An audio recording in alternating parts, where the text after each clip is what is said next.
vídeo é uma promoção paga.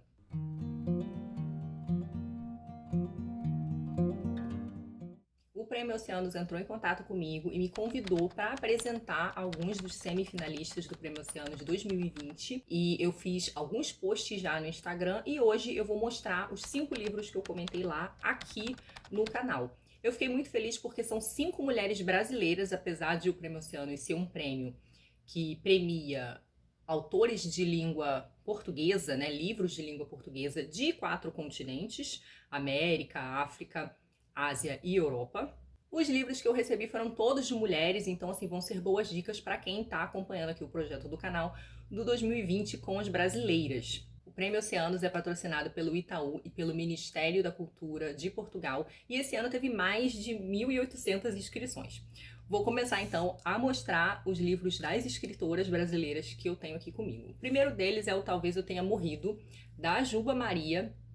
É uma coletânea bem interessante de poemas, porque a Juba consegue contar uma história através de poemas. A Juba é uma autora paulistana e ela vai então aqui contar a história de uma dançarina, de uma bailarina espanhola. Essa bailarina teria vindo para o Brasil e casado com um brasileiro, morado no Rio de Janeiro e teria sofrido assim um destino trágico que envolve alguma violência. E na história dela haveria o fato de ela ter escrito poemas que ninguém sabia que ela tinha escrito e esses poemas terem ficado escondidos num porão, numa caixa num porão. O livro, então, encena a tradução desses poemas. Então, ele traz o poema em espanhol, aqui tem para Cristina Rossetti. Ele tem umas ilustrações, assim, de fundo, quase como uma marca d'água, que simulam a escrita dessa personagem.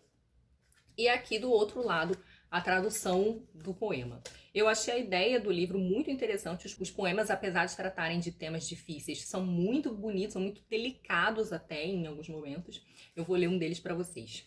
Não se guarda a força das palavras nas veias cavas, sem que se derrame na própria infâmia. Nem se a largura da metáfora fosse 2,5 metros, duas almas poderiam se cruzar com alguma folga, se amar sem nenhum perigo. Uma coisa interessante também sobre esses livros é que eles são quase todos de editoras que eu não conhecia, só tem um aqui que é de uma editora que eu já conhecia. Esse aqui saiu pela editora Féminas. Então fica aí a indicação. O próximo livro que eu vou mostrar é de uma autora gaúcha chamada Thelma Scherer. O nome dele é Squirt, eu não sei se é exatamente essa a pronúncia. E é uma palavra nova que eu descobri, uma palavra para a ejaculação feminina, eu não conhecia essa palavra. E é também um livro de poesia, saiu pela editora Terra Redonda, adorei o nome dessa editora. E ele é um livro de poemas longos, alguns poemas são em prosa, e eles falam bastante sobre o desejo, mas não só sobre o desejo sexual, sobre o desejo de modo geral, no próprio agir no mundo. Ele fala um bocado sobre a relação do corpo também, ou com o corpo, e sobre as relações interpessoais, sobre o desejo e o corpo numa perspectiva política. São poemas que exploram imagens, é um pouco surrealista, então assim, é um poema que tem um certo expressionismo. E eu vou ler um trechinho do último poema para vocês. Tocar a pele poída da calcinha velha, carcomida e transparente, aquarela. Senti-la viva dentro do lixo, como as borbulhas do molho suando na panela. Comer as partes mornas das superfícies da vida, torná-las entranhadas e tramar com elas uma comunhão, cópula, cornucópia. Tem uma coisa interessante também que a Thelma faz nesse livro, que é o diálogo com outros artistas, com filósofos, né? Então ela faz quase como um diálogo barra debate com eles, que eu achei bastante interessante. O próximo livro que eu vou tratar é o Upiana, da Bernadette Lira, autora capixaba. O livro saiu pela editora A Lápis. Esse é um romance, e ele é um romance que vai tratar um pouco de envelhecimento, de morte. Você tem essa narradora que estava fazendo turismo em Upiana, que é uma necrópole nos Balcãs, e ela é avisada por telefone da morte da sua tia, que era a única parente restante que ela tinha. E aí, então, ela começa a voltar para tentar descobrir por que a sua tia morreu, é uma morte estranha. E nisso ela vai resgatando memórias suas e memórias que lhe foram legadas por outras pessoas, por essa tia, por uma avó. Então, o livro constrói uma coxa de retalhos dessas memórias, dessas mulheres, que são memórias que envolvem o processo dessas mulheres de escolherem alguma coisa que nem sempre as pessoas viam com bons olhos ou que a sociedade queria aceitar, e as consequências dessas escolhas. É um livro muito gostosinho de ler, ele tem uma leitura, uma linguagem assim, super fluida, um texto super fluido. É um livro curto, com todo o composto de capítulos curtinhos, é uma leitura que eu fiz em uma tarde, assim. Vou ler um fragmento do início do livro. Não interessa que você queira que as coisas durem, mas dia menos dia tudo morre. Na vida, tudo se arrasta em direção à morte, como um cão leproso. Então é isso, Romance o Piano. O próximo livro que eu vou mostrar para vocês é uma coletânea de poesias da poeta Maria Carpe, que é gaúcha, o nome é O Que Resta Está Por Vir, e a editora é a editora AG ou AGE, não sei como é que eles falam o nome, tá? E aqui, essa é uma poesia bastante sofisticada e filosófica. A Maria meio que pega um tema, reduz ele ao mínimo e vai fazendo variações desse tema. É quase como se ela escrevesse o mesmo poema várias vezes, né? Ou poemas que são variações desse mesmo assunto. Ela fala sobre esse espaço em que uma coisa está acabando, deixando de ser, e outra está prestes a surgir. Então, assim, ela acena para uma espécie de possibilidade na finitude e na transitoriedade. Eu separei um dos poemas para ler, mas assim, são poemas que são mais universais, como eu falei, são filosóficos, outros são um pouco abstratos. Eu achei um trabalho poético bastante sofisticado. Antes do fragmento, não se sabe quem está falando no texto ou deixou a frase interrompida. Tantas são as vozes que reluzem a deixar na redução da escrita, nítida, reconhecida pelos ossos, a voz materna, imersa ainda na água do útero. Então é isso, O Que Resta Está Por Vir, da Maria Carpe.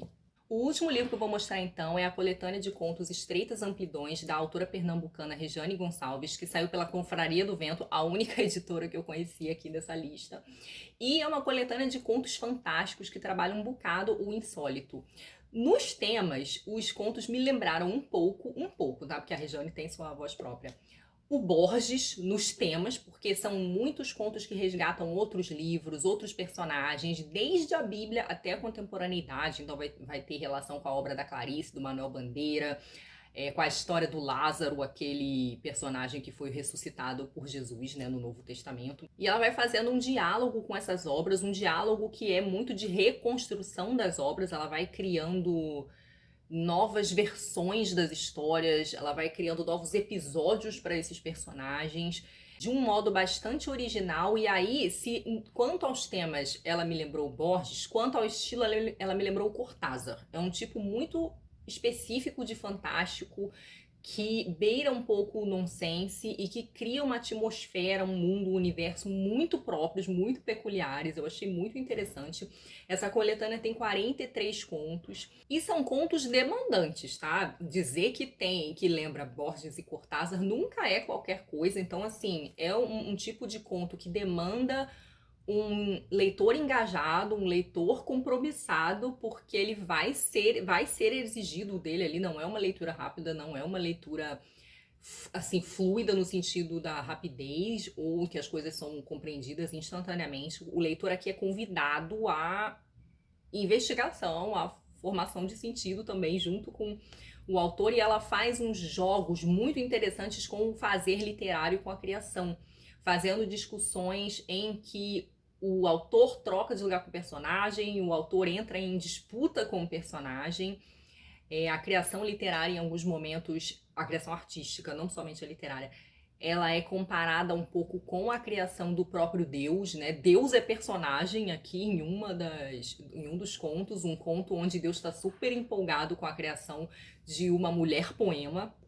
Então, assim, são contos bem originais. Eles são muito peculiares no tratamento dos temas, assim, e no desenvolvimento também. Então, é um livro, assim, bem diferentão e que eu achei super interessante. Eu acho que esse é o segundo livro da Rejane. A Rejane já tinha sido indicada para o Prêmio Oceanos em outras edições.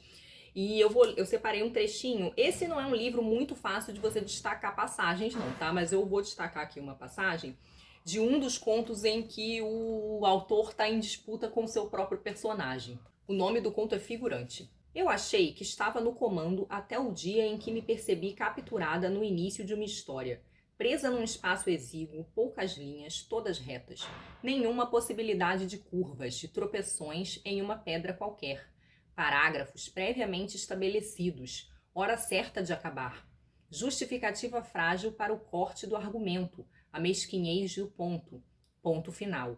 Até que senti o pincel cobrir-me com uma tinta amarela, bem pálida, até mal enxergar Emanuel, que se preparava para outra demão e desistiu, como se temesse me avivar as cores. Então a gente tem essa cena aí da autora tornada personagem, né?